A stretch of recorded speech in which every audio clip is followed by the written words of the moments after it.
Holy f***. Your turn, Yugi boy. What is up, guys? This is Olympio coming at you with a card discussion about something that I don't think is very good. It was announced for the following set after Bosch, and it's not really that great. It's just this really crappy card called Pre-Preparation of Rites that allows you just to add cards to your hand for no apparent reason. Now, obviously, I'm joking. This card is so insane. I love it.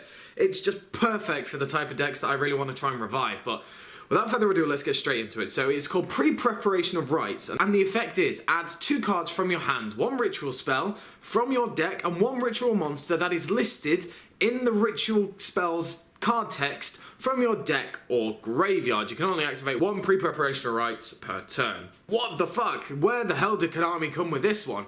So this card is insanely good, but it's good only for certain types of decks. Now, I want to just clear a couple of things up. The add 2 is a mandatory condition that you have to fulfill. You need to have that monster in your deck to actually be able to add the spell card. It's not like Preparation of Rites where you just add level 6 or lower, and then if you do have a ritual spell card in your grave, you can also add that. You have to have both of these targets in whichever areas that you want to choose them from. Also, the ritual monster that you add has to have its exact name on the ritual spell. That's very important. So things like Necros, you can't add them because they don't have the specific name, and I'm pretty sure you can't add the Blackluster Soldier cards either, unless it is the original one and you're using the original ritual. But this is just perfect for some of my older decks that I really want to do. Obviously, Herald of Perfection comes straight to mind, and Herald of Perfection and Herald of Ultimateness will definitely be using this quite certainly, but it also means that I can relive a couple of other things. One of newer decks is, for example, the Tarot deck, the Prediction Princesses.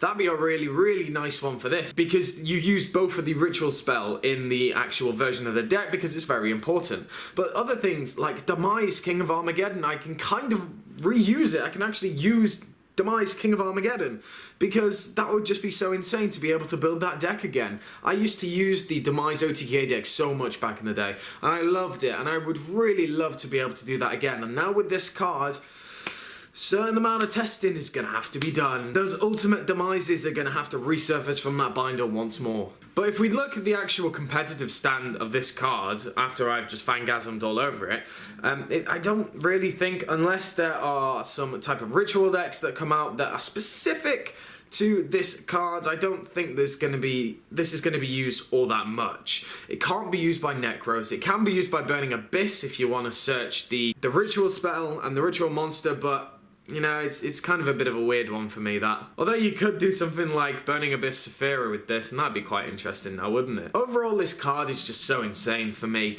It's not an insane card at all.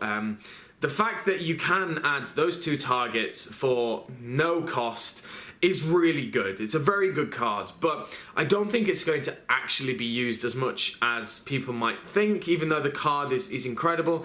It's only really good in previous decks that are still struggling to stand up to the type of meta that we're running into right now, and will be in the future. So unless there is a new ritual archetype that comes out that specifically states the monsters on the ritual spells, this card isn't going to be used that much in the meta. However, I'm going to get 3 of these instantly as they are released, and then just go on a ritual deck profile spree, because why the hell not? I'll probably name it like Ritual Week or something and try and do 5 deck profiles, which shouldn't be too difficult. Herald of Perfection and Herald of Ultimateness, they are 2 different decks. Prediction Princess, Demise, something else. Who knows what it could be. I think it's pretty cool how you've got, in the lore, got the 4 preparation cards. So we have Pre-Preparation of Rites, then you have Preparation of Rites, then Urgent Ritual Art, and then Advanced Ritual Art being the last one in the timeline of the lore, which is pretty interesting. I want to know what you guys think of the Pre-Preparation of Rites card. Do you think it is any good? Do you think it's going to be used? Have you got the same opinions as myself? Or are you an avid ritual fan and just cannot wait to get your hands on this? So as I said, let me know down in the comment section below. Make sure to give me a like, comment, subscribe,